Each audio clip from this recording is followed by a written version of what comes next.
inicial es una unidad pedagógica que comprende a los niños y a las niñas desde los 45 días de vida hasta los 5 años, etapa fundamental de aprendizajes iniciales. Diferentes especialistas coinciden en la importancia y el valor fundamental que tiene la educación en los primeros años de vida en los niños y de las niñas para su desarrollo integral y para optimizar su actual y futura trayectoria escolar.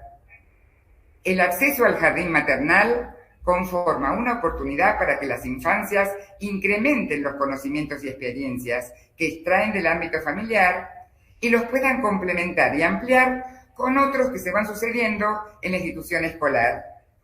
Todos los niños y niñas tienen derecho a recibir una educación lo más enriquecida posible, disfrutando y participando de propuestas pedagógicas creativas, convocantes y potentes. Dicho esto, le vamos a dar la palabra a nuestra primera expositora, Laura Martínez. Está con nosotros un equipo de 3 Ilsas, que son Silvia Godoy, Claudia Franco y María Paula Bieniszewski. Espero haberlo dicho bien. Bueno, ahora sí, Laura, te escuchamos. Bueno, buenas tardes a todos y a todas. Les cuento, el proyecto Maestro Psicólogo, Psicóloga, Orientador, Orientadora fue creado en el año 1996 en el CENTES 1 y luego en el CENTES 2 para dar respuesta a la demanda masiva de vacantes para niños y niñas con diversas problemáticas en el desarrollo que no implicaban necesariamente su derivación al CENTES para cursar su escolaridad. Eran alumnos o alumnas que presentaban una conmoción subjetiva que se manifestaba en un desajuste en su tránsito y trayectoria escolar que ameritaba nuestra intervención. Desde el año 2017, al momento que se crea la sede de nivel primario, el proyecto MPO también comienza a desarrollarse en el CENTES 3 para intervenir en escuelas comunes de nivel inicial, primario, en diferentes distritos escolares que están aledaños. El proyecto se distingue por un modo de hacer que nos habilita desde el marco teórico interdisciplinario que sostiene las prácticas en la modalidad de educación especial, para proyectarnos territorialmente e intervenir en otras instituciones escolares, escuelas públicas de nivel inicial, primario y también de la modalidad especial, que formalmente nos solicitan. Desde la función de maestros y maestras psicólogos y psicólogas, orientadores, orientadoras, intentamos contribuir con nuestra mirada a construir trayectorias educativas integrales que hagan posible la inclusión. En este sentido, la práctica psicopedagógica del proyecto MPO implica el diseño de configuraciones de apoyo, dispositivos pedagógicos flexibles, innovadores y adaptaciones significativas sobre el texto, currículum y el contexto educativo como claves desde las cuales pensar la educación. Comparto ahora una viñeta a la que nominamos Intervenciones en el umbral, pero antes leo 2 pequeños extractos del diseño curricular de nivel inicial, que es uno de los ejes que nos convocan. El diseño dice: la heterogeneidad y la flexibilidad de las propuestas se presentan como oportunidades para el enriquecimiento de todos y todas, con apoyos sólidos y decisiones reflexivas que sustenten el proceso de inclusión. Esto requiere una mirada atenta para dar respuesta a cada niño, a cada niña, a partir de una oferta variada de actividades que respondan a diferentes intereses, ritmos de aprendizaje y formas de aprender que a su vez posibiliten la elección y el desarrollo de las potencialidades de cada alumno y cada alumna. En relación a los niños y niñas y su relación al jugar, el diseño curricular del nivel inicial dice: jugar es un modo de construir sentidos sobre lo real. Es en la experiencia del jugar donde se pone de manifiesto el carácter de quien juega en cuanto a conjunto de cualidades psíquicas, emocionales o afectivas, es decir, que la muestran tal cual es. Este modo personal que aparece cuando se juega se observa en la toma de decisiones que cada jugador, jugadora, realiza al definir que está jugando. y no haciendo otra cosa. T es un niño de 6 años al que acompañamos en su ingreso a una escuela especial a la que fue derivado luego de ser evaluado por el equipo psicosocioeducativo. En ese espacio lo conocimos y pudimos, a través de distintas propuestas de juego, comenzar a construir un lazo con él. Observamos su jugar, su posibilidad de, a pesar del rechazo inicial al otro, consentir armar un juego con nosotras. Asiste con su madre, pero se niega a entrar a la escuela. Se queda en la vereda, donde intenta escupirnos y tirarnos patadas, escondiéndose atrás de su mamá. Entre las 2 MPO que concurrimos, realizamos un juego lanzándonos pelotas e invitando a la mamá a participar, pero no logramos convocarlo. Ese día, la mamá puede ingresar a la escuela a entrevistarse con el equipo interdisciplinario, pero T se retira enojado con su abuelo sin entrar. La semana siguiente lo esperamos en la vereda, y ya concurre con guardapolvo y mochila. Se niega a entrar a pesar de que su mamá lo hace y se detiene frente a unos agujeros que hay en la pared exterior de la escuela. Son unos agujeros de desagote que hay. Nos acercamos y comenzamos a jugar con esos agujeros. Ponemos el dedo, nos asustamos, los contamos, nos reímos. De una campera sacamos una tiza y comenzamos a unir los puntos con líneas en la pared. T se ríe y acepta hacer marcas. Comenzamos entonces, lentamente, a dibujar un camino por la pared, que nos conduce a la puerta de la escuela. T logra entrar y usamos la tiza para dibujar una pista donde ofrecemos unos autos. De su mochila, T saca otros autos. Buscamos en el espacio del patio una tabla que apoyamos sobre un tacho de basura vacío para armar un plano inclinado y lanzar los autos. Se incorporan al juego las docentes del equipo interdisciplinario que lo acompañarán en esta etapa. Progresivamente construimos entre varios una propuesta flexible, interviniendo de manera calculada, pero aceptando la incertidumbre del encuentro, construyendo un jugar que invite al lazo. Como equipo inspirado en la práctica entre varios, intentamos producir un saber hacer que nos permita en cada caso singular un cálculo de la intervención, a fin de favorecer la continuidad de la escolaridad habitual de la pluralidad de las infancias.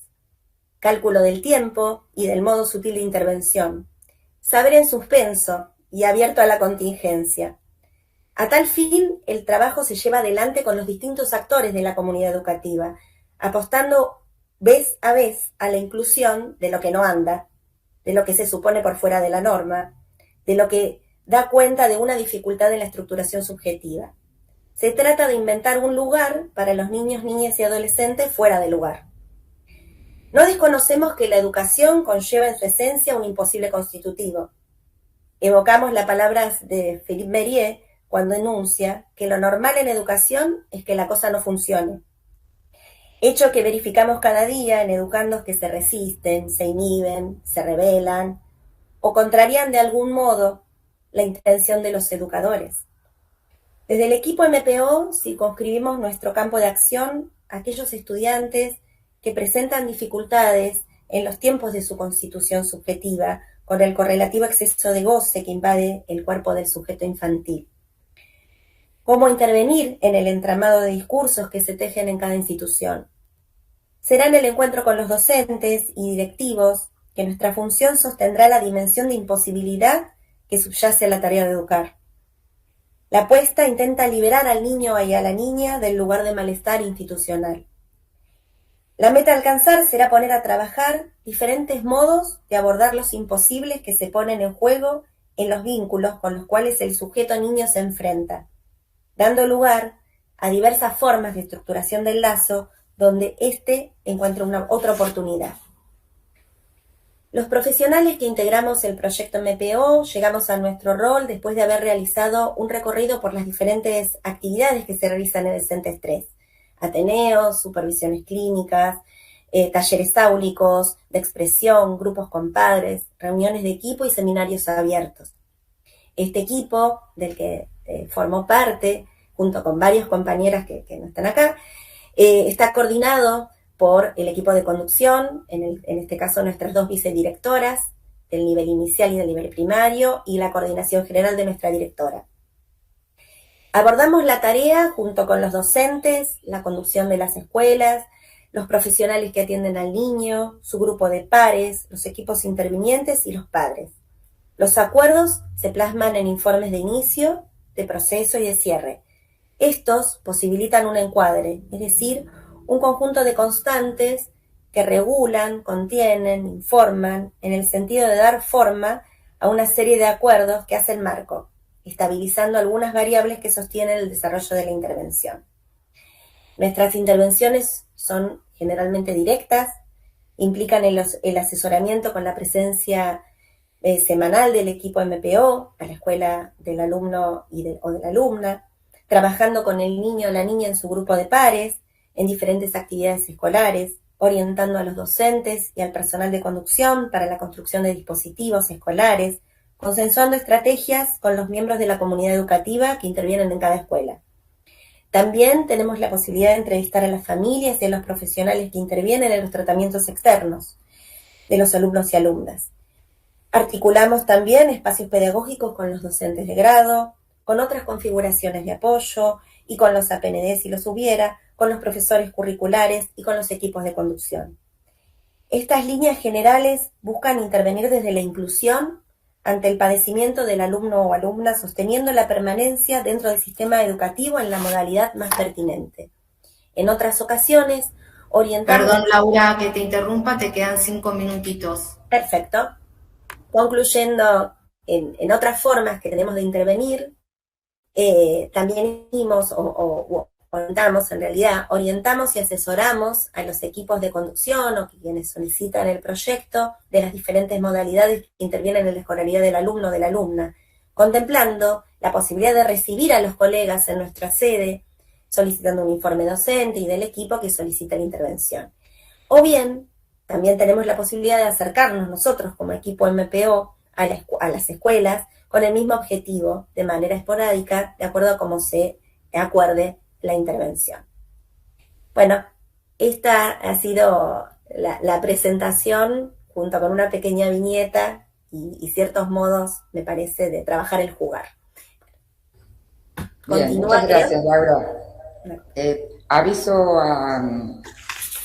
antes de escuchar a quien va a hacer su exposición, quería avisarle a la gente que está anotada y que está participando de esta mesa como público, que si quieren pueden utilizar el chat para hacer sus preguntas, que pensamos, la mesa está organizada, cada expositor va a exponer durante 15 minutos aproximadamente y después nos vamos a abrir a las preguntas y a una conversación entre los participantes.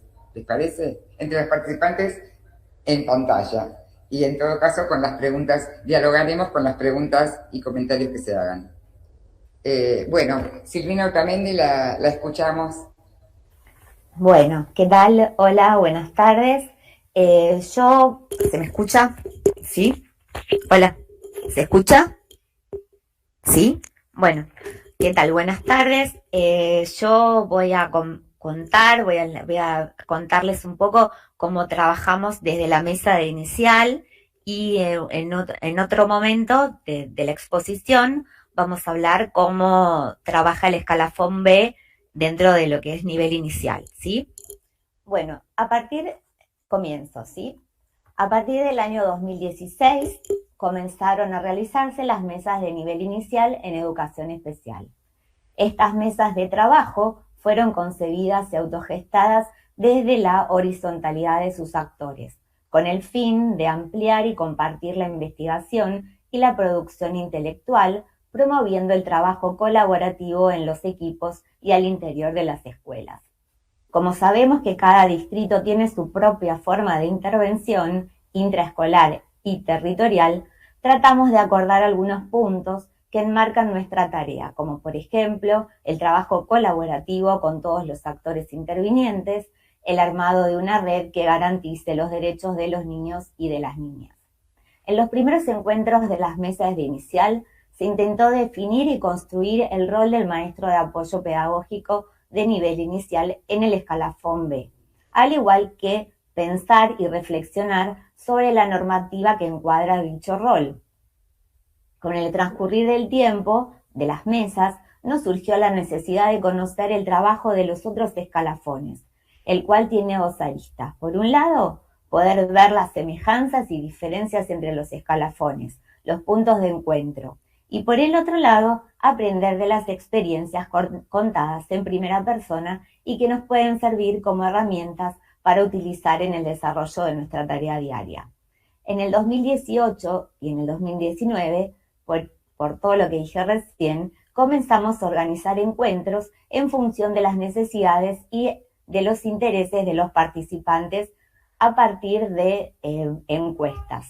De esta manera, las coordinadoras buscábamos material, invitábamos a profesionales de distintas áreas de la educación, preparábamos y armábamos las mesas en las que se trabajaron temas como la articulación, los niños con compromisos subjetivos, el lenguaje y las diferentes formas de expresión, no solo lo que tiene que ver con la oralidad, sino también con todo lo que tiene que ver con lo sensorial y otras cosas más también. A partir del 2019, en las mesas se incorporaron los escalafones A y el C. Y en el 2020 nos encontramos con la pandemia y con el fin de continuar con nuestra propuesta de trabajo durante la virtualidad, desarrollamos líneas de acción para poder seguir sosteniendo el vínculo, seguir aprendiendo y enriqueciéndonos. Durante este año en particular, en el 2020, nuestro trabajo se apoyó en los siguientes ejes: la reinvención del rol docente desde la virtualidad, la implementación de nuevas herramientas digitales que fueron fundamentales y necesarias en este momento, la entrevista a referentes de educación especial que de alguna manera fueron construyendo la historia de la modalidad, dándole identidad a los diferentes escalafones y sus respectivas trayectorias. Esto nos permitió nutrirnos de las experiencias que tenían y de sus saberes. Y también la participación de los docentes del escalafón A y B, contando su modalidad de trabajo, otorgando herramientas para la detección, prevención, orientación y el abordaje de situaciones áulicas para la mejora de las trayectorias educativas.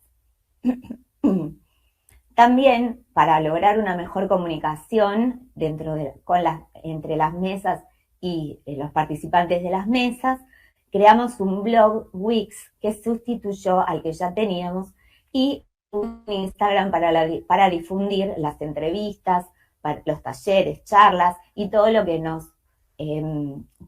para poder socializar todo lo que los otros escalafones o todo lo que se veía dentro de las mesas de inicial.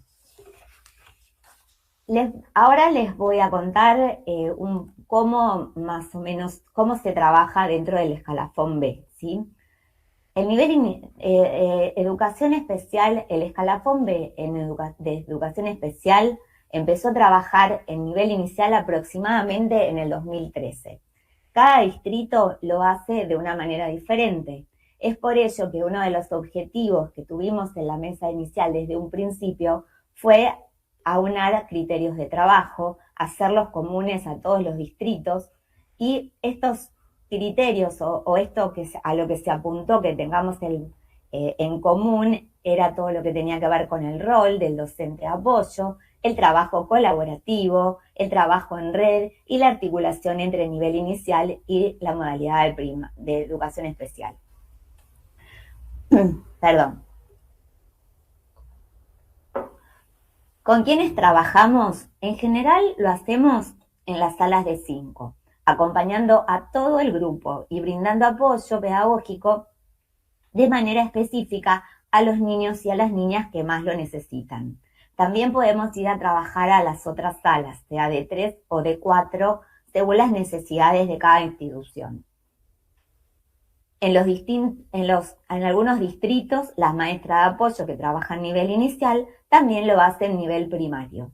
Esta modalidad de intervención es muy beneficiosa porque se puede realizar una articulación inicial primaria y se puede hacer el seguimiento de los niños y de sus aprendizajes. o sea, de toda su trayectoria escolar. Nuestro trabajo también es de manera colaborativa con los docentes y con los profesores que van a las salas de inicial. Nuestro rol es de pareja pedagógica, es decir, que pensamos juntos con los docentes estrategias y proyectos específicos que funcionen como un andamiaje para abordar las particularidades del grupo y para trabajar con todo el grupo al mismo tiempo. Debemos tener en cuenta el tiempo de cada institución y de cada maestra de grupo, de igual manera que las sugerencias e intervenciones que realizamos. Es importante ir de a poco, es decir, ir proponiendo alguna actividad o socializar ciertas situaciones para poder abordarla en forma conjunta. También trabajamos con las conducciones, con quienes conversamos y acordamos estrategias para realizar en conjunto con las maestras de la sala, con respecto a los niños con los que trabajamos de manera específica. En algunas ocasiones también podemos llegar a articular con los integrantes del equipo de orientación escolar, que van a observar a los niños o las niñas de los jardines. Con ellos socializamos lo que observamos y podemos colaborar dando nuestra mirada profesional. Otra forma de intervenir que tenemos también es en la participación y confección de talleres a padres en forma paralela con los talleres que se hacen con los niños en las escuelas integrales, interdisciplinarias, también talleres de juego diferentes a los que mencioné recién, talleres de lenguaje, talleres para padres sobre alfabetización, talleres de crianza, etc. Este año pasado, el año 2020 y el 21, tuvimos algunos talleres de forma virtual. Otra forma, bueno, eso ya está. ¿Cómo trabajamos? Bueno, la frecuencia con la que vamos a los jardines va a tener que ver también con el distrito y según las necesidades de cada uno de los jardines. También va a ser diferente según la sala. En general, lo que se hace es ir 1 o 2 veces por semana. Concurrir 2 veces por semana sería lo ideal, pero como los cargos de inicial son escasos, es por eso que, y hay mucha demanda, generalmente se va 1 sola vez por semana, ¿sí? En algunos distritos se concurre por bloques, es decir, que van 1 hora y media aproximadamente, 1 o 2 veces por semana, a realizar una determinada actividad. ¿Cómo llegamos a los jardines? También va a depender de cada uno de los distritos. Por ejemplo, hay veces que podemos llegar después de que se solicita nuestra intervención a través de un expediente electrónico. En otros casos existe una comunicación entre la supervisión de nivel inicial, la supervisión de educación especial y la coordinación del equipo de nivel inicial y luego se solicita la intervención. En otros casos también se puede realizar a través de la mesa de inclusión. Si el equipo inicial hace varios años que concurre a un mismo distrito, conoce cuáles son los jardines con mayor cantidad de niños con dificultades y puede ir a hacer una observación con el fin de evaluar cuáles de estos jardines son los que tienen más necesidad de nuestro acompañamiento. En algunos jardines... Sí, mira, 5 minutitos te quedan. Sí, ya termino. En algunos jardines, por ejemplo, cuando intervenimos en las salas de 5, también hacemos observaciones indirectas en las salas de 3 o de 4 y tenemos la posibilidad de decidir y de pensar si vamos a ir al año siguiente a esas salitas a trabajar con esos niños.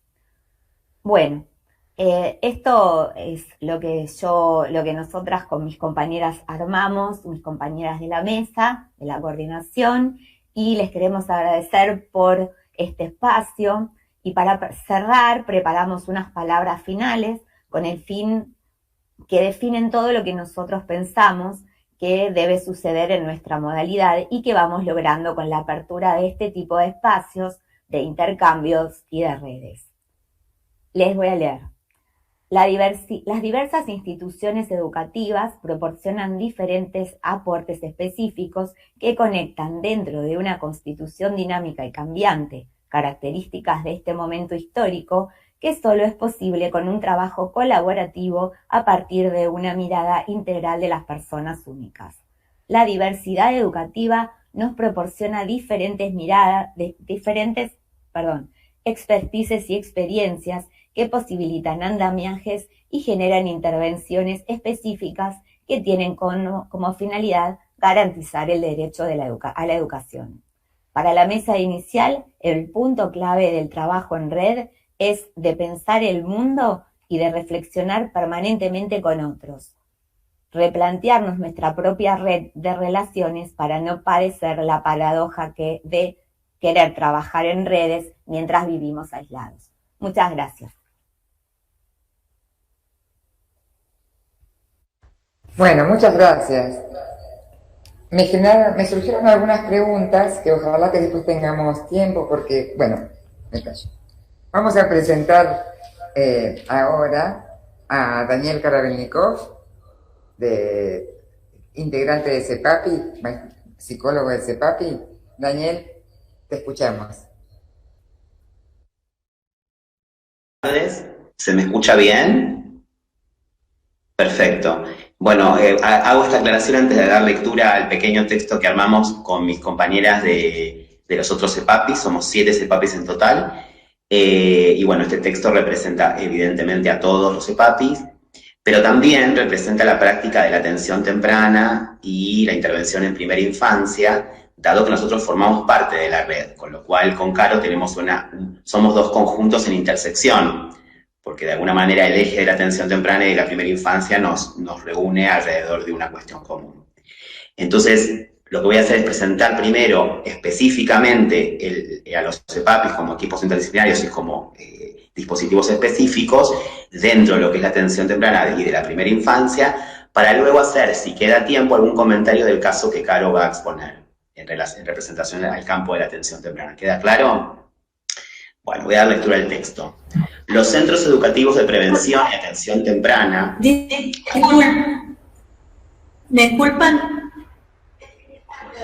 Disculpen. Te disculpamos. ¿Qué pasa?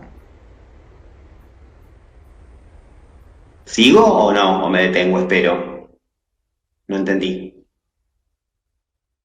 Ok. Entonces sigo. Perdón, Daniel, no sabemos quién está hablando. Por eso, no sé. Bueno, retomo. A ver. Hacemos cambio de intérprete.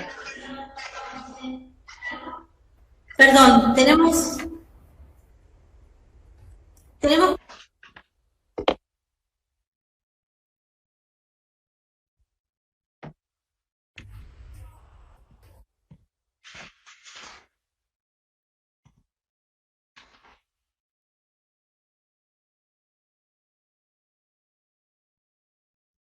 Ah, no me escuchas. María Paula es la quien va a seguir. No se está escuchando. Sí, va a seguir María Paula, creo, porque ahí me parece problemas A ver, María de Paula, conexión, perdón. vas a seguir vos como intérprete. Sí. Perfecto. Entonces, ahora retomamos. Bueno, hasta luego. ¿Retomo? Bueno, entonces vuelvo a comenzar. Es muy de la atención temprana esto, volver a comenzar. Los centros educativos de prevención y atención a la primera infancia, CEPAPI, son equipos interdisciplinarios pertenecientes a la modalidad de educación especial que articulan estrategias con el propósito de favorecer el desarrollo de niños y niñas de 45 días hasta 5 años, garantizando el acceso a la educación y promoviendo condiciones de inclusión escolar para cada uno. En particular, su accionar se dirige a niños pequeños con discapacidad y o con problemas en el desarrollo, o a aquellos que se encuentran en situación de riesgo biológico y o socioambiental. Por ello, su abordaje se enmarca dentro de los lineamientos de la atención temprana e intervención oportuna y la inclusión educativa, Este doble propósito en su función, el abordaje del desarrollo infantil temprano, desde la mirada y la concepción teórica de la constitución subjetiva, y el trabajo social comunitario, hace que su práctica se organice alrededor de los ejes de la prevención y de la atención en la compleja trama que se teje entre diferentes escenarios, como el social, el familiar, el de salud y el educativo. La modalidad de trabajo es por ello integral, considerando las particularidades que cada situación presenta en relación a la singularidad de cada niño y niña en su contexto familiar y a las características propias de las diversas y complejas realidades institucionales implicadas. Las derivaciones al CEPAPI pueden ser desde los jardines de la zona o de los centros de salud u otros organismos o áreas. El trabajo interinstitucional e intersectorial hace que se hayan conformado redes cuya articulación implica intercambios constantes. Los CEPAPI han surgido en 1994 a partir de un acuerdo entre educación inicial y educación especial y en respuesta a la problemática que el abordaje de la primera infancia en contextos de alta vulnerabilidad socioeconómica planteaba. En aquel tiempo, se vio la necesidad de crear este nuevo servicio de educación especial dedicado a la primera infancia para que en dichas zonas resultara más cercano su acceso y más situada la acción del mismo. En tal sentido, los CEPAPI se han ubicado en zonas estratégicas. En total, hasta el momento existen 7 CEPAPIs en toda la ciudad. El primero está en Soldati, en las inmediaciones del barrio 1-11-14. El segundo situado en Barracas, en las inmediaciones del barrio 21-24. El tercero en Retiro, en las inmediaciones del barrio 31. El cuarto CEPAPI en Lugano, en las inmediaciones del barrio 20. El quinto situado en Caballito, en inmediaciones del barrio Flores. El sexto situado en Lugano, en inmediaciones del barrio 15. Y el séptimo CEPAPI y último hasta el momento, situado en Saavedra, en las inmediaciones del barrio Mitre. Algunos de los objetivos de los CEPAPIs son promover en la comunidad una participación activa en el mejoramiento de la calidad de vida infantil a través de la concientización de la importancia que los primeros años de vida revisten en la estructuración subjetiva, favoreciendo el desarrollo integral, respetando a su vez sus características propias. Desarrollar tareas de prevención y promoción en la primera infancia, realizar intervenciones tendientes a promover el desarrollo armónico de los niños y niñas, acompañando los procesos de inclusión educativa. Se busca que la implementación de dichas acciones emerjan del consenso interinstitucional, intersectorial y comunitario. Propiciar prácticas educativas que superen el enfoque del déficit centrado en el niño y niña, detectando e identificando desde un modelo social las barreras que limitan el proceso de aprendizaje y participación en la escuela. Bueno, son muchas las actividades que hacemos, atendemos niños de manera individual, en el contexto de cada uno de los CEPAPIs, también apoyamos su inclusión escolar en las escuelas, cuando hacemos orientación a escuelas frente a situaciones complejas para tratar de ayudar a la inclusión de esos niños y a la intervención que se puede hacer en contexto áulico. Y bueno, y en caso de los nenes que están en atención con nosotros, también hacemos orientación de modalidad educativa cuando eso se requiere, digamos. Así que, bueno, son muchas las tareas y en interrelación con muchísimas instituciones, digamos, de educación o de otras áreas del gobierno, ¿no? Así que, bueno, es una tarea amplia. Bueno, hasta ahí. Muchas gracias. Bueno, gracias, Daniel. Después, en todo caso, después que hable Carolina, desde su rol de atención temprana propiamente dicha, podrás agregar comentarios para redondear. Bueno, muchas gracias, Daniel. Y ahora sí, le damos la bienvenida a Carolina Ramos. Caro. Sí, hola, buenas tardes. ¿Me escuchan bien ustedes? Sí, bien. Bueno, como bien dijo Gabriela, yo represento a la red de atención temprana de Cava. Y para eso voy a empezar por definirla, ¿no? La atención temprana, perdón, no sé si está el power, se puede o... Había preparado un power, pero bueno, mientras continúo. La atención temprana es una disciplina cuyo objeto de trabajo son los bebés y niños pequeños que presentan problemas en el desarrollo o están en riesgo de padecerlo. Nos referimos a bebés y niños pequeños desde los 45 días hasta los 5 años aproximadamente. La atención temprana hace eje en el armado subjetivo, tomando en cuenta todas las producciones del bebé, niña, niño pequeño y la modalidad singular que cada uno adopta frente a ella. Otro de los ejes fundamentales es el sostén de las funciones parentales y el trabajo interdisciplinario. A continuación voy a relatar una breve reseña histórica de la red de atención temprana. Hace 27 años atrás, es decir, en 1994, docentes, profesionales y especialistas en atención temprana del escalafón C, pertenecientes al área de educación especial, crean un espacio de intercambio, formación y reflexión en el cual poder pensar su práctica con bebés y niños pequeños. Ahí está, sí. En un comienzo había 2 coordinadoras electas por los integrantes de la red. Ellas fueron la licenciada Marita Ricci y la profesora Mabel Casinelli, con el asesoramiento de la profesora Estela Caniza de Páez y estando en ese momento en la dirección del área, la profesora Susana Ortiz. Los encuentros se realizaban una vez por mes. Al comienzo participaban de los mismos algunas escuelas especiales, siempre del escalafón B, y los CEPAPIs. En la medida que fueron pasando los años y frente a una demanda cada vez más urgente de este saber hacer con la primera infancia y su familia, se crearon nuevos servicios de atención temprana. Y acá quiero mencionar a los 3 escalafones que hasta la actualidad participan, ¿sí?, de esta red. El escalafón A comprende las escuelas hospitalarias y domiciliarias y estos cargos, digamos, se crearon en el año 2011. En el B participa la escuela de motores número 1, es decir, es la única que participa del B.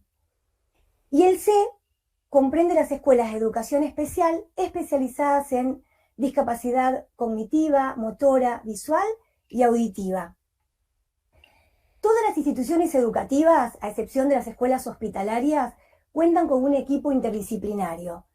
Las escuelas hospitalarias, o sea, que en las escuelas hospitalarias el equipo se va conformando con los profesionales de la salud, digamos, de acuerdo a las necesidades. Y muchos de ustedes se preguntarán qué se hacían en las reuniones de la red. Bueno, las mismas eran preferentemente de formación teórica, en donde se invitaban a diferentes profesionales teniendo en cuenta el interés y necesidades educativas de los que asistían. Los temas de reunión se decidían en forma conjunta por votación directa. Con el tiempo, además de los temas de interés teórico, este espacio se fue enriqueciendo con la presentación de situaciones particulares de los niños y sus familias, con el propósito de pensar entre todos, ¿sí?, las estrategias de abordaje e intervención más adecuadas. Cuando era necesario, se convocaba a profesionales específicos con cuya ayuda se buscaban las mejores soluciones. Y esto facilitó, entre otras cosas, la articulación entre los diferentes equipos de atención temprana a la hora de orientar a los niños según la zona en donde vivían y las especificidades de cada situación.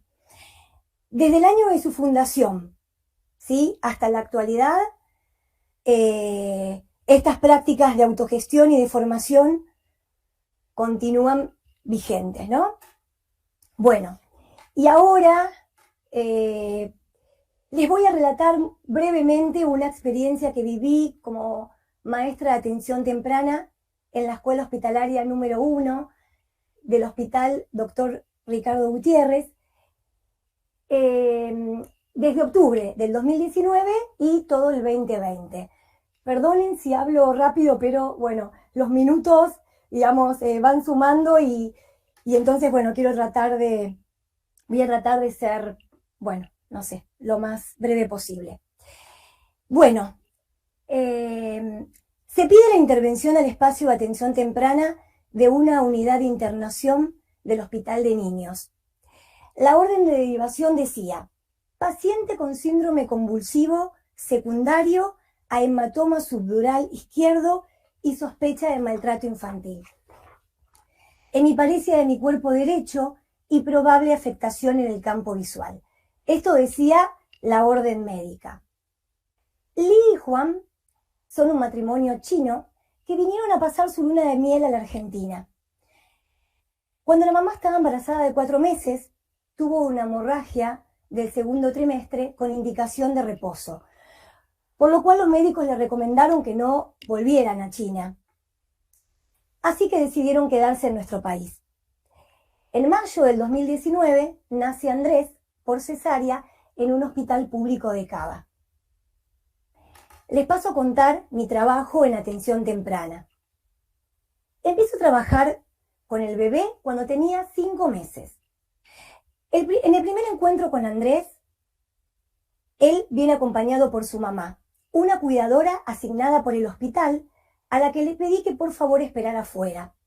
Y Dante, que es hermano del padrastro del marido de Lee. O sea que esta mamá, digamos, el esposo de la mamá del bebé, tenía un padrastro, y el hermano que vivía con su familia en la Argentina oficiaba de traductor, ya que ellos no hablaban nuestro idioma. Bien, luego de presentarme, conocer a Andrés, quien se encontraba en brazos de su mamá dormido, empecé a escuchar lo que la misma tenía para contarme en relación a él, a través de las palabras de Dante, por supuesto. La mamá demostraba un gran desconcierto en relación a lo sucedido con su hijo. Me cuenta que lo llevaron de urgencia al hospital porque estaba convulsionando. Había tomado la teta y de repente, no sabe cómo, dice que no se le cayó, empezó a llorar y a realizar unos movimientos raros. Ella quería saber la causa de por qué su hijo estaba así. En ese entonces, la escuela hospitalaria tenía un proyecto desde el año anterior con la Escuela Especial número 33 del escalafón C, que atiende a bebés y niños ciegos, en donde una especialista en atención temprana, en este caso Silvia Salgueiro, asistía una vez por semana para colaborar con nosotras, cuando los médicos nos derivaban bebés y niños con alguna dificultad visual. Así que me puse en contacto con ella y le conté sobre Andrés. A la semana siguiente, ya con su presencia y con Andrés despierto, empezamos a observarlo y a registrar lo que hacía. Pidiéndole permiso a su mamá, lo colocamos en el suelo, en el piso de goma, como ahí ustedes podrán ver, y comenzamos a hablarle. Y ahí nos dimos cuenta que nos miraba y sonreía. Silvia, desde su especificidad, pudo observar que realizaba fijación en línea media y seguimiento hacia el lado izquierdo, pero no así del derecho. En posición de cúbito dorsal, o sea, boca arriba, tomaba objetos cuando se lo acercábamos, usando preferentemente la mano izquierda. La derecha la mantenía cerrada. Pero no obstante, si le ofrecíamos un objeto de la mano derecha, lo podía tomar y sostenerlo por un corto tiempo, ¿no? Bien. El control cefálico era inestable. Aún no rolaba ni intentaba estirar su brazo para tomar un objeto. Días después, Andrés fue dado de alta en el hospital, siendo la guardia de abogados del consejo quien, tomando una medida excepcional y con el consentimiento de Dante, decidieron que sea el encargado, ¿sí? Hasta que se resuelva la situación. O sea, que esta familia, la mamá y el papá, iban a vivir en la casa de este familiar, ¿sí? Con el bebé a cargo de él, ¿no? Bueno, acá les quiero contar un poquito cuál es la función de una maestra o un maestro especialista en atención temprana. Y nuestra función es escuchar y mirar el modo particular en que cada madre y padre van tejiendo el vínculo con su bebé, siempre ligado a la propia historia, para ir acompañando e interviniendo sobre los procesos de filiación, propiciando su desarrollo en las diferentes áreas. ¿Y cómo hacemos esto? A través del juego, que es la Carolina, actividad. perdóname, te quedan 5 minutitos, ¿eh? Ah, ok. Bueno, no. Bueno, que es la actividad más importante y seria en la vida de todo niño. Bueno, a ver, ahora veo a ver por dónde sigo porque me falta un poco. Lo que quiero decir es que la mayor dificultad que teníamos era que el traductor, cada vez que le hacíamos una pregunta a la mamá, se anticipaba y contestaba muchas veces sin preguntarle. En varias oportunidades tuvimos que decirle que le pregunte por favor a ella para responder. Percibíamos con Silvia una cierta incomodidad por parte de la mamá, por lo que pensamos en cómo conseguir alguna traductora. Así es como Silvia me pasó el contacto de una institución educativa china y bueno, pudimos concretar 2 encuentros con la familia. A ver cómo sigo. Muy poquito tiempo. Bueno, a ver, como para ir resumiendo, lo más importante acá, Caro, sí, hola. hola. Seguí relatando que está muy hilada tu relato, tu narración. Bueno, y vamos viendo en qué momento Daniel puede incorporar su comentario. Y sí, no te cortes así porque estás como ordenada. Sí. Es solamente para decirte que si tengas en cuenta, así tenemos lugar. Sí. Si anda mal internet, entonces no están entrando las preguntas. Así que Está esto bien. nos da un poco más de espacio. Igual yo tengo preguntas, así que si no las hago yo. Bueno, por eso, relájate, continúa, que está muy interesante lo que haces. Gabriela, por mí es muy cortito, si no llego a leer lo que escribí, no, pues no pasa nada, lo importante es que Caro pueda terminar Bueno, su relato, ¿no? perfecto. Bueno, gracias. Bueno, no, simplemente les estaba contando un poquito cómo es nuestro trabajo, ¿no? Con Silvia le íbamos ofreciendo a Andrés, además de un tiempo y un espacio particular, algún objeto, ¿sí? Sería el Power, yo te voy avisando, sería el anterior. Bueno, esto. A ver, algún objeto, le íbamos ofreciendo, algún objeto y distintas situaciones para favorecer el despliegue de su armado psicomotor, ¿sí? Para que él pudiese apropiarse del lenguaje, interactuar con las personas, con los objetos y todos los aprendizajes que desde allí pudieran surgir. En los siguientes encuentros, que fueron muy poquitos, los del año 2019, se empezaron a evidenciar cambios en las distintas áreas del desarrollo, que bueno, que no voy ahora a nombrarlos porque si no me da el tiempo.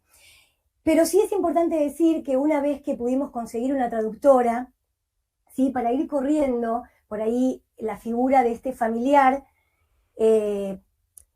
tuvimos un último encuentro que fue en el mes de diciembre del 2019, y bueno, y ahí estaba presente nuestra directora, la trabajadora social del hospital, la mamá, y ahí conocimos al papá de Dante, y Silvia.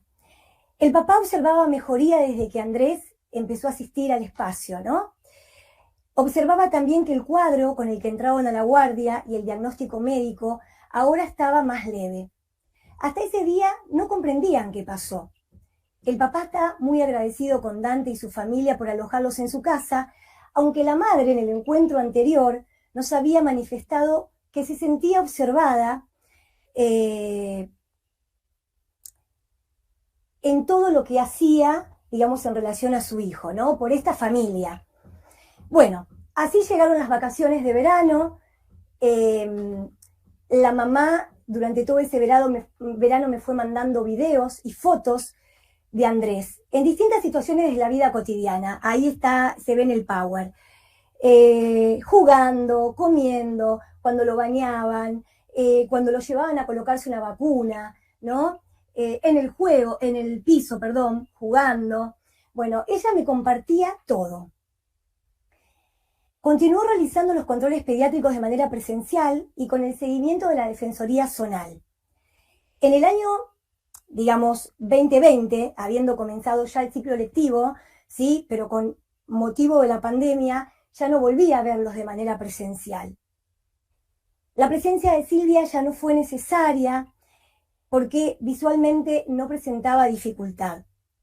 Nuestros encuentros con la mamá continuaron siendo, digamos, a través de mensajes de WhatsApp. Pero a través de la trabajadora social del hospital, con quien nunca perdí el contacto, y explicándole mis dificultades para conversar con la mamá, Defensoría pidió el contacto de la traductora y consiguió contratarla de manera formal. Como tenía pocas horas asignadas en su contrato, yo trataba de aprovechar muy bien el recurso. Entonces, fue entonces cuando empecé a registrar algunas situaciones. A ver, Ro, la foto anterior, por favor, el Power. Bueno, yo empecé a registrar algunas situaciones que me hacían como ruido. Por ejemplo, ustedes lo observan a Andrés parado, digamos, sobre una sábana, ¿sí? Él estaba como empezando a pararse solito y a dar sus primeros pasos, y bueno, y eso era peligroso. Me costaba mucho transmitírselo a la mamá a través de un WhatsApp. Entonces yo me iba anotando, digamos, algunas cosas que me hacían ruido para después conversarlo cuando teníamos las videollamadas. Bien. A diferencia de cuando asistían de manera presencial, en lo que respecta a mi rol docente, yo le iba mandando semanalmente imágenes de propuestas lúdicas que me parecían interesantes, pero no a modo de que hicieran lo que yo les mandaba, ¿no? Sino para que pudieran conectarse con su creatividad, sus ganas de jugar y vincularse con su hijo, siempre teniendo en cuenta y respetando la etapa evolutiva en la que se encontraba. Yo le mandaba una canción linda, ¿sí?, que para mí era linda, y ella me devolvía una canción en China, ¿sí?, que era una belleza, pero con la que se conectaba con Andrés, perdón. El efecto que producía en Alan era efecto de acción, pero siempre de relación. El funcionamiento psicomotor se fue modificando en la medida que el hematoma se reabsorbió y no dejó secuelas. Contribuimos en este camino con juegos que favorecieron el descubrimiento de su cuerpo, ¿no? A lo largo del año se fueron evidenciando grandes logros. Comenzó a comer solo, a gatear, pararse sostenido de algún objeto, caminar, subirse y bajarse de diferentes lugares, correr. Bueno, en cuanto al lenguaje, empezó a decir sus primeras palabras en chino. Los cambios fueron muchos. No solo los veía la familia, sino también la médica pediatra, la traductora, trabajadora social. A través de informes que me fueron solicitados por Defensoría, en los que podía dar cuenta del trabajo realizado y la evolución de Andrés, los padres volvieron a tener la tenencia de su hijo. Y acá me quiero detener en esto que me parece que es importante. En una primera instancia, cuando discretamente corrimos la figura del traductor, se realizó un acto de confianza que la mamá pudo percibir, porque en ese acto se le estaba diciendo a la señora: quiero escucharte, quiero entenderte, quiero ayudarte. Ese espacio de confianza le permitió tener su lugar de mamá. Y por último, a modo de conclusión, una detección temprana y oportuna no solo garantiza el principio de igualdad de oportunidades, sino marca la diferencia en la calidad de vida y pronóstico del bebé, niña, niño y su familia. La atención temprana tiende a favorecer el despliegue de las potencialidades en cada bebé niño y realiza una tarea preventiva para evitar la instalación de problemáticas asociadas o efectos no deseados. El haber transitado por atención temprana beneficia la futura escolarización del niño y favorece los procesos de inclusión social y educativa. Y si continuamos, quiero simplemente decirles esto. Hoy por hoy, Andrés está con sus padres en China, ¿sí? Está con su familia allá, y la mamá se comunica conmigo a través de mail, de correo electrónico, y me va mandando muchas fotos y videos a donde ustedes podrán ver. Ya tiene 2 años y 4 meses, lo pueden ver, digamos, tirándose un tobogán, comiendo, jugando con un autito, y en la última foto se lo ve comiendo, dibujando. Bueno, gracias. Gracias. Bueno, Muy interesante. Daniel, ¿vos querías comentar algo con respecto al trabajo de atención temprana o específicamente en el trabajo con este chiquito? A ver, me surgió a propósito del caso que presenta Carolina, pero que también tiene que ver con lo que presentó antes del trabajo de Centes, la compañera.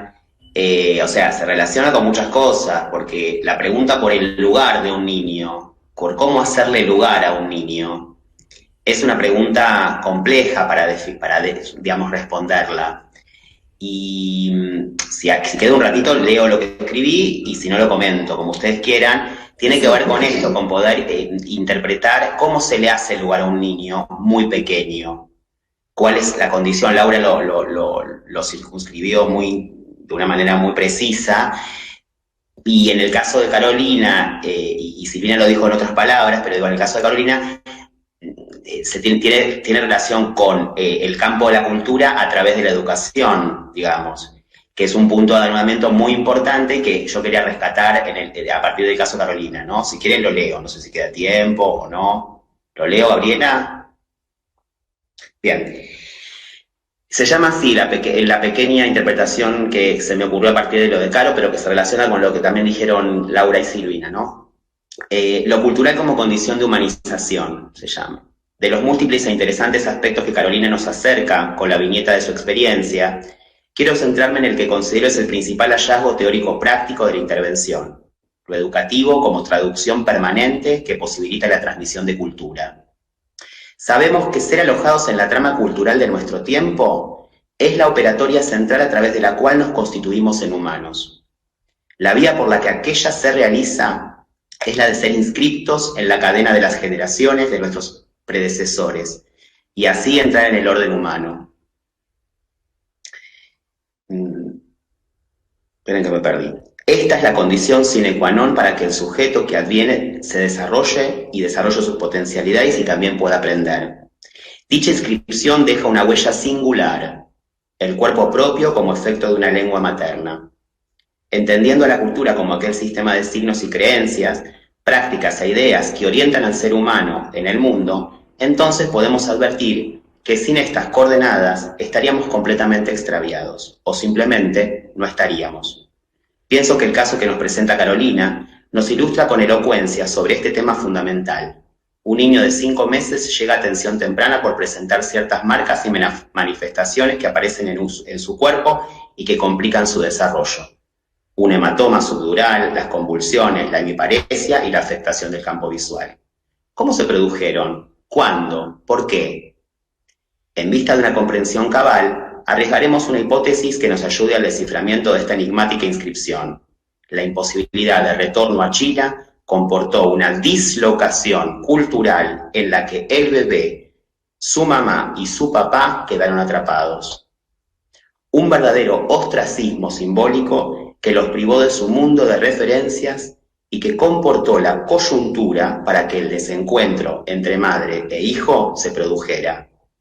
Veamos cómo se desplegaron estos eventos. Ahora es cortito, ¿eh? En un primer tiempo, la intersección de los discursos delimita la escena, de 2 discursos. El discurso médico hace una primera lectura. El hematoma es producto de una sacudida. A la vez que otro discurso, el que emerge de la protección de los derechos de niños, niñas y adolescentes, sanciona un sentido derivado y suplementario de aquel. Si hubo una sacudida, entonces hubo un acto de maltrato por el que se dañó el organismo del niño y causó estos efectos. Dicho acto es atribuido a sus padres como principales sospechosos. A todo esto, ellos, sus padres, no entendían nada de lo que ocurría. La barrera idiomática, pero sobre todo la barrera cultural, es total. Fuera de su mundo, de su lengua, de su cultura, ellos son interpretados como causantes del daño de su hijo. El niño no es separado de ellos, pero su cuidado es dado a familiares cercanos que los alojaban aquí. El hermano del padrastro del papá del niño, y hacia el final, no lo dice Caro, pero lo agrego yo, la suegra, ¿no? La suegra de ella, la mamá de él. En lo simbólico, el cuerpo del niño ha quedado escindido en 2 mundos completamente diferentes. De allí que su organismo en lo real lo haya expresado como hemilateralidad. Hemi quiere decir parte, ¿no? Lateral. Hemilateralidad de la parálisis y de la afectación visual. Transitorias ambas, por suerte, gracias a la intervención temprana. Como si el niño nos dijera con su cuerpo, me constituyo de un lado sí y del otro no. En un segundo tiempo, el discurso educativo terapéutico de la atención temprana permite abrir un espacio para el reencuentro. En un movimiento magistral de Carolina y del equipo que la acompañó, lo que constituía un escenario de vigilancia y juzgamiento permanentes de la función y del cuidado de la madre y del padre, es desplazado a un segundo o a un tercer plano de la escena. Inicialmente, otro se había apropiado de su voz, que decía, y que no, inclusive no le interpretaba lo que Carolina le sugería o la observaba. Luego, hecha una lectura teórica de lo que ello implicaba en el armado de la relación, Carolina busca otra figura imparcial provista del Estado argentino, por el Estado argentino, que no solo vuelque el léxico del castellano al chino, sino que oficie de verdadera traducción de lo que en estos encuentros se ponía en juego. Es exactamente en este punto donde podemos ubicar que se pone en marcha el acto de restitución esencial a través del cual el nene se reencontrará con su mamá y con su papá y podrá venir a un mundo. Es gracias a esta decisión capital de Carolina que se recupera el carácter esencial de todo acto educativo, ser conducto principal de cultura. Una vía por la que esta orientación se produce es la de la traducción de una cosa en otra. Sin abundar en demasiados tecnicismos o precisiones, me apuro a decir que este es el sentido central de lo metafórico y nos conduce a la fuente de toda significación. ¿Cómo se sustancia esto en su carácter educativo? La respuesta es muy clara. Como invitación dirigida al recién llegado a participar de una cultura en común, vehiculizada en juegos, canciones, gestos, comidas, hábitos, cuentos, dibujos e imágenes, movimientos y costumbres desplegados en un espacio y tiempos también comunes. Podríamos pensar que entonces, que para nosotros en atención temprana, la inclusión se corresponde en nuestro campo, antes que nada, como una hospitalidad particular, a través de la cual hacemos lugar al otro en la cultura. Le tejemos entre varios ese lugar único. Esta invitación a participar de la cultura es un acto de ternura, de tal firmeza que sujeta al recién llegado, logrando orientarlo al campo de lo simbólico, es decir, al campo de la lengua y de la historia. Y por último, en un tercer tiempo, la comunicación permanente entre Carolina y el servicio social y la médica, y a través suyo de la defensoría, y así como los informes escritos remitidos, que no es algo menor, porque el informe escrito da fundamento a una decisión, permitió dar cuenta de las mejoras del niño y dar cuenta de la relación amorosa, atenta y cuidadosa de estos padres hacia el nene, ¿no es cierto? Y dar entonces fundamento, junto con otras acciones de otros organismos, a una decisión acertada del juez, en este caso, que hiciera justicia y permitiera la revinculación de los padres con el nene. Y bueno, esto me parece muy importante y me parece que en la cuestión de hacer lugar une a la práctica en primera infancia y es fundamental. Así que gracias por escuchar. Bueno, re interesante. Quería decirles que había otra mesa, la mesa 4, que se llama Diversidad Lingüística y Cultural, y trata de esto también, cómo hay que estar, bueno, no sé de qué hora total, está al mismo tiempo que está desarrollando esta mesa, está la otra, pero tiene que ver con rescatar la cultura familiar para poder emparejar con nuestra cultura. No se puede forzar en una familia con otra cultura la nuestra. Tienen que ir en paralelo, pero rescatando primero la original. Claro, o entrando en diálogo, porque lo que me parecía fundamental del caso que decía Carolina, y también en otros términos lo que ponían las chicas, es que cultura también es traducir. Si no sé algo se vuelve incomprensible, o sea, cómo se traduce un campo al otro, cómo se transfieren sentidos de un contexto al otro, sin que el sujeto quede desalojado de ese campo. ¿Sí? La cuestión de la traducción tiene como varios planos de interpretación, me parece. Fíjate que el gesto espontáneo que Laura comenta en su viñeta respecto a los agujeros en la pared y el dibujo de las líneas, es un modo de apuesta al gesto espontáneo del nene. y y supone una traducción posible, ¿no es cierto? Me parece que es estar atentos, estar atentas a ver qué se produce del lado del niño, del lado de la familia, para poder tomar eso y a partir de esto, ¿no? Ir juntos. Eso significa atención temprana, atender, estar disponibles para la lectura, para la escucha, para la interpretación. Justamente por eso la palabra atención es importante. Bueno, acá hubo un diálogo. ¿Alguna, Silvina Otamendi, Laura, quieren hacer algún comentario? Lamentablemente hay algún problema en internet y no se pudo habilitar el chat. Entonces, tenemos unos minutitos todavía, antes que se nos cierre esta mesa. Si quieren ustedes pueden comentar algo, agregar algo, y si no, les hago algunas preguntas. Pero agreguen. No se escucha, Sil. No me di cuenta.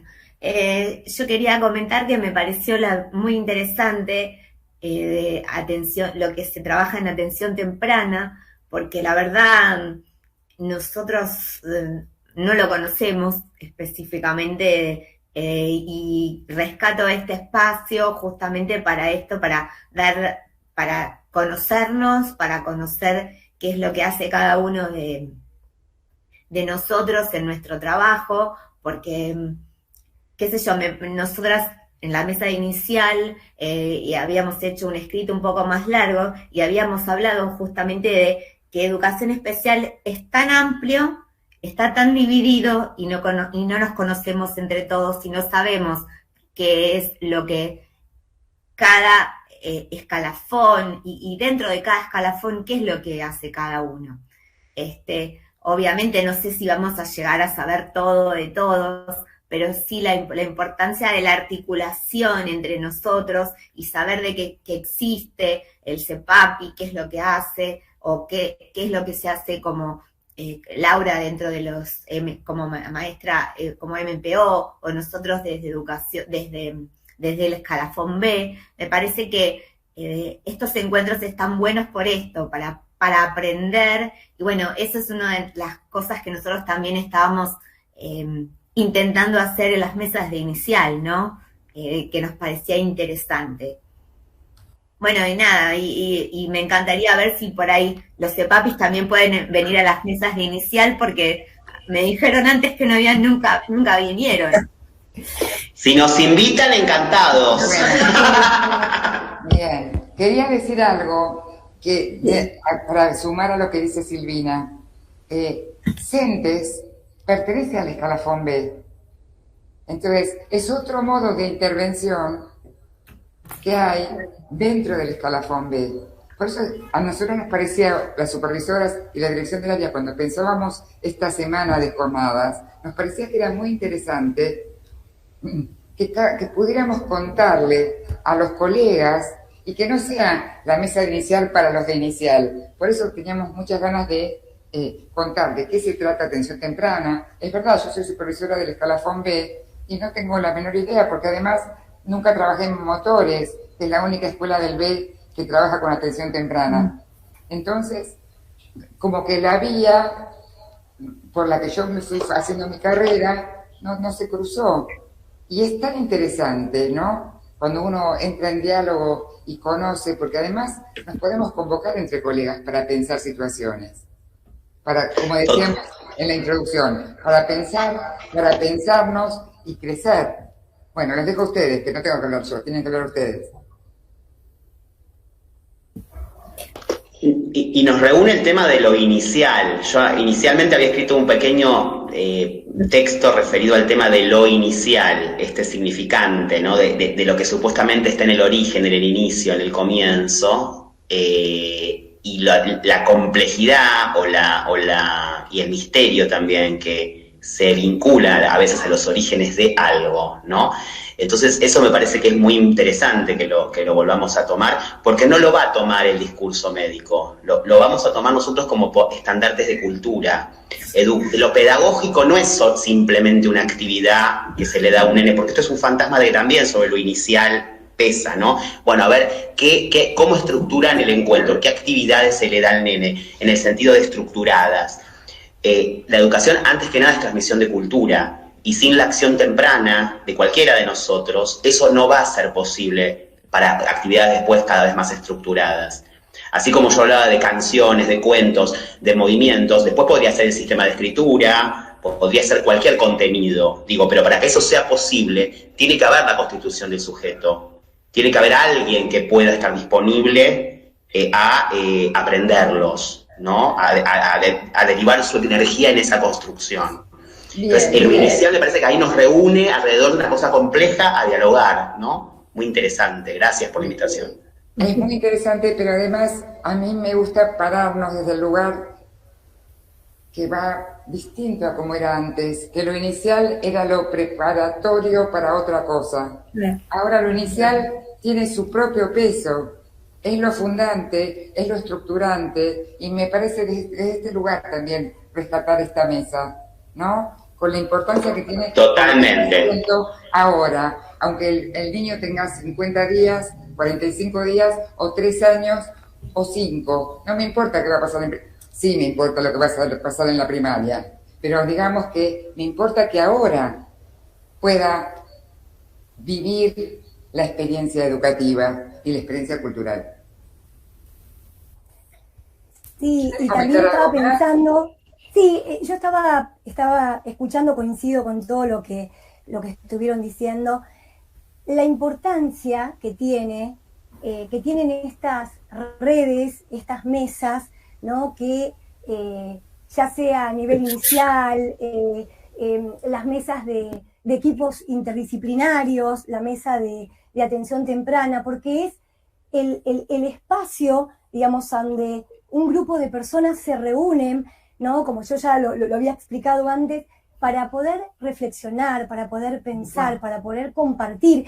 Y esto, lo que nos pasó con Dani es que cuando yo le conté que tenía ganas de compartir esta experiencia, lo que hicimos con Dani en realidad es un poco lo que hace la red, ¿no? Esto de no solamente formación teórica, sino también poder presentar una situación particular de un niño, digamos, y su familia, ¿no? Y desde ahí poder pensar entre todos distintas estrategias. Y eso me pasó con Dani. Dani trabaja en un CEPAPI, coordinador de todos los CEPAPIs. Esta experiencia me pasó en el Hospital Gutiérrez. Yo no lo conozco al nene, para nada.